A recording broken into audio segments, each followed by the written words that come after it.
أيها الأحبة في عمر هذه المباراة إلى كاسيميرو يلعب الكرة يا سلام الله الله الله الله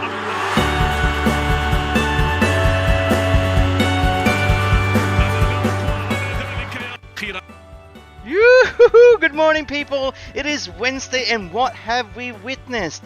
Erik ten Hag is cooking a 5-course meal, and we all invited for the dinner party. Rashford, please don't call the fire department. Let him burn. He scored a brace. He keeps scoring. He's a machine. Oh, come on. Anthony, what a screamer. What a goal. And listen, we are into the semi-finals. Erik ten Hag wants trophies. Listen, Reds, let's get into the game. Let's support this team. Let's support the manager. We are going places. Let's go, people. Oh, and by the way, Weghorst is almost a done deal. So you're very, very heavily linked with Frankie de Jong. Any of the injured players like to be available for the game this weekend? Are they also out? You want Frankie? No, it's about the right players, and there are many, but I cannot give comments on the player who's under contract in another club when we are. Good morning, people, wherever you are in the world, or afternoon or good evening. Mick Ruby here from Mufc Realist Tv, and I'm just checking your hotometer today, guys. How are we feeling after yesterday's scintillating win with 3-0 against Charlton? That means that we are in the semi-finals, people, and Erik ten Hag is cooking. He is cooking, and we all are invited for the dinner party. You know, let me know. Good morning to all of you. Let me see. Good morning, Gareth Cole. With a joy to watch United play again. Glory, glory, Manchester United. Big up to you, Gareth. Absolutely agree with you. Good afternoon for you, Mick. Let me know where you're calling, Gareth. Where you're coming from, Gareth. For me, it's not afternoon. Yes, it is afternoon because I'm currently in Thailand on a vacation. But there's a lot of things to be digesting. We are going places. In matter of fact, if we go in on the brilliant story to say that if we compare by brilliant Dan Cornfield, which is a colleague of mine as well as a friend, look what Dan is saying. Manchester United last season, if we're comparing, 20 wins in 49 games. This season, 20 wins in 27 games, people. That is, I must say, a big difference in terms of what Erik ten Hag wants to do. I just feel that personally, like, you know, if we talk about Marcus Rashford as well, like, you know, the boy is on fire. Like, you don't need to call the fire department. You know, why stop a burning man? He's now got 18 goals in all competitions, you know, across all competitions in 2022-23 season. And I believe it's about, in the Premier, he's got about 7 goals. So Marcus is back to his best. Marcus, as he is today in his prime age, at age of 25, turning 26, he is on fire. Now we see a mature Rashford, what Rashford is all about. Gareth Cole, you're saying you're watching from Windhoek, Nambia, Africa. Big up, Africa, 1 p.m. here. And for me, it's about 6:20 p.m. Thailand time. But I'm normally based on UK time and European Central Time. Now, in terms of the transfer news, I mean, there's big news coming out also. Yesterday came out from Fabrizio Romano that, you know, exclusive. Manchester United have reached a full agreement, verbal agreement to sign Wout Weghorst. It's understood that it will cost around 3 million for all Besiktas. Weghorst will join on a loan from Burnley. Inshallah, what we say, inshallah. I really hope so. Final step needed. Besiktas will only approve the deal if they find a right replacement. Now, this is coming out from brilliant Fabrizio Romano. Of course, this was tweeted out yesterday, just before the kickoff. And let's see what's happening during the day, during the week, how this will transpire. We did a report about Weghorst before yesterday, about his player profile. And according to my opinion, Weghorst offers something completely different. Even if he comes off the bench, 6'4" tall or 6'6", is a high tower. Is somebody you can throw in the box, you know, put in crosses into the box and Weghorst to finish. But I can also see Weghorst starting games, because we have like, a lot of running of games. We play actually 3 games in a week to the mid of March. So rotation is absolutely key for me. Another thing, if I oversee the game yesterday, it's a little bit shameful that Manchester United was playing in the quarterfinals and it wasn't televised at all. Even myself, as many of Manchester United fans, struggled to find some streams, and I guess the feds and people knocking on the doors to see if you were watching illegal streams. So it was a little bit of a struggle, and I find it very, very weird, especially when it's a quarterfinal where you have Manchester United playing and you can't not even watch the stream. Fair enough, but 3 points, baby. That's what matters. 3 points, and I do hope whoever will draw, we have an easy path to the quarterfinals, to the semifinals, and Eric Ten Hag to win the trophy Carabao Cup as well. But also look at the FA Cup. We have a chance to also win the FA Cup as we advance to the fourth or fifth round as well. In the weekend, which is exciting for me, let me know what you think in the comments below, of course. Weekend, of course, is the big game. We have something else to offer and prove, which is the derby games against City. Now, of course, we got a little bit of humiliation when we played at Etihad, but Erik ten Hag has learned his lesson, and we are a different outfit comparing to then. I think that Erik ten Hag, what he did yesterday was the right thing to do. He did a lot of rotation. He gave the French players a chance. Kobe Mainoo was one of them. And I say, boy wonder, Pelestri, where have you been? Why haven't you played more game times?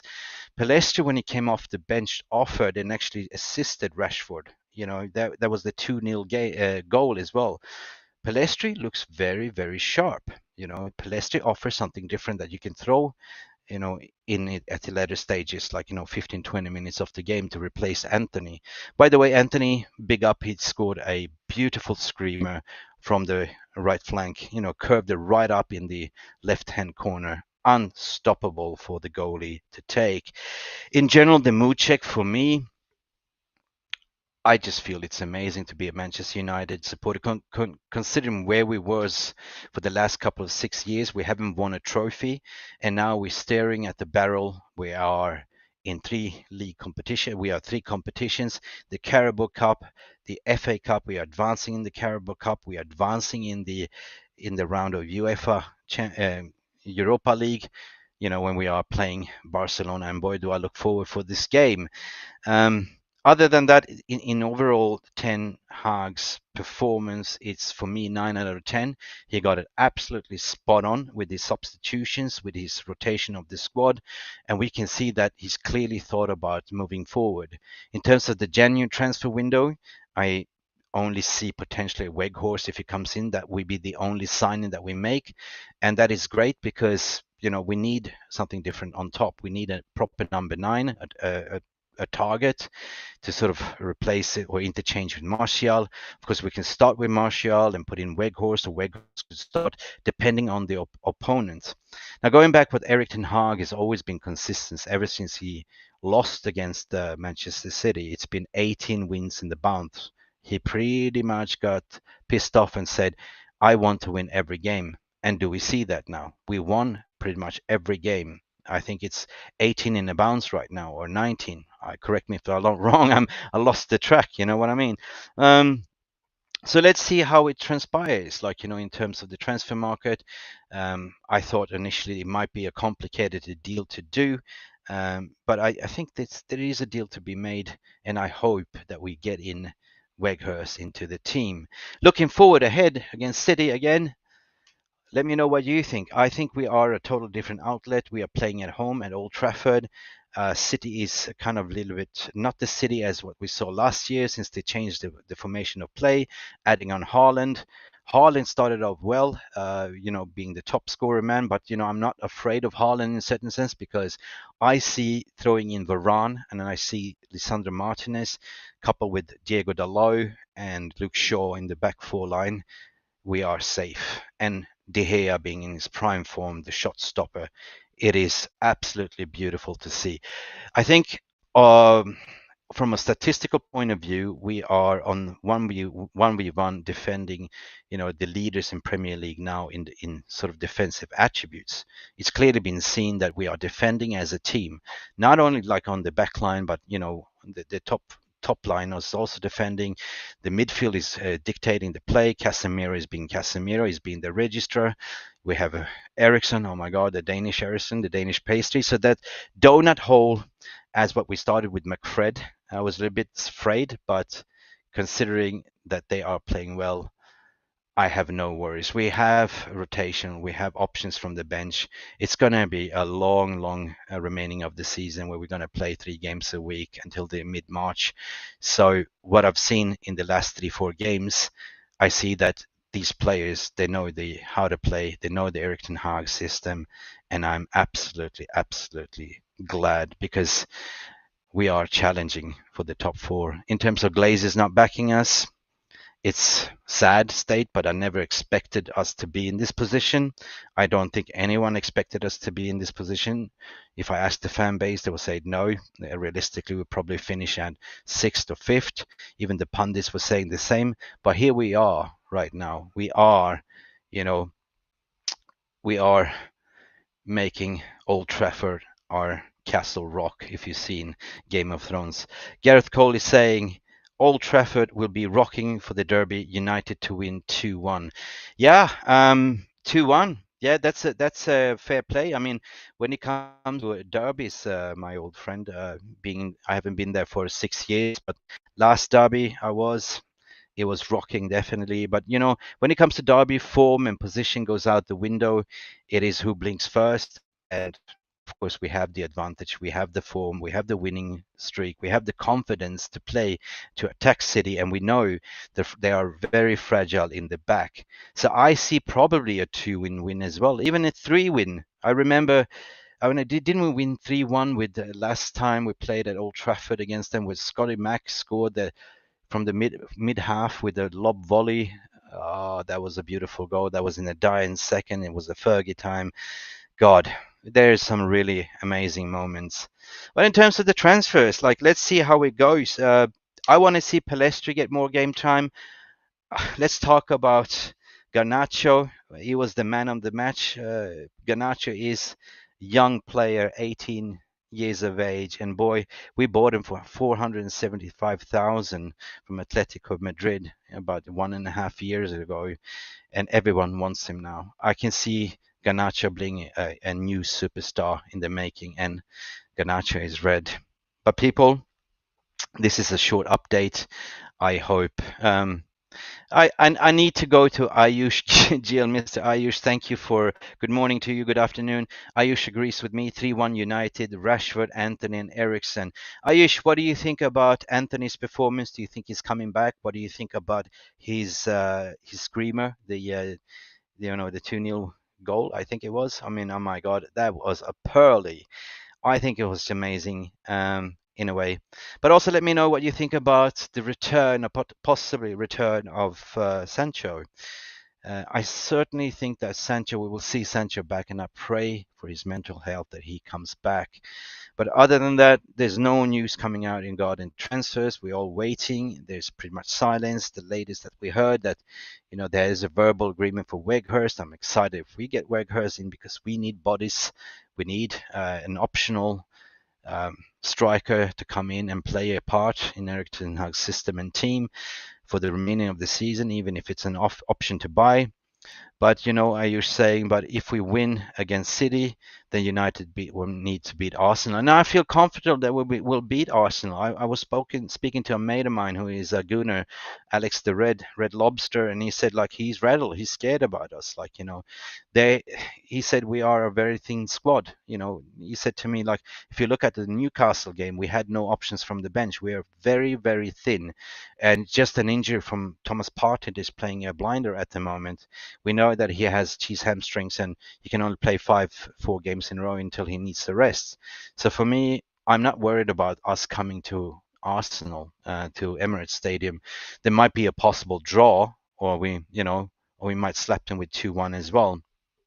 But this is the run of form that I've been talking about, because I've been saying that, forget about, before points tally and the form before the World Cup. You know, it is now that the real season begins. It is now whoever finds that winning streak, the form that stays out of injury, is the one that will actually win the league and challenge. So for now, inshallah, knock on wood, we have no injuries other than Donny van der Beek, and I feel sorry for Donny. Donny has bad luck with ever since he joined United, and even his loan spell at Everton. There clearly is a good player, and I feel really sorry for Donny. In terms of moving forward, I would like to see more youngsters to giving a chance in these cup competitions. Like Palestri, I don't see him going on loan. Even keeping Aaron Wan-Bissaka is key, you know, in terms of the right back position. It was important to give Dalot game time. It was important to give them the Butcher Martinez game time in order for going into the derby game on Saturday. But that's about it. Like, you know, I'm super gassed. I'm super pumped. And I think we will win with a 2-1 or even 3-1 against City. Let's see. Looking forward, we are probably doing a live match preview on Thursday night. And I'm all looking forward to engage with you. But now, people, stay beautiful and hug each other. Be nice to each other in the socials. We are red. We are glory, glory, Manchester United. Thank you for tuning in and have a nice day or morning or afternoon. Bye for now.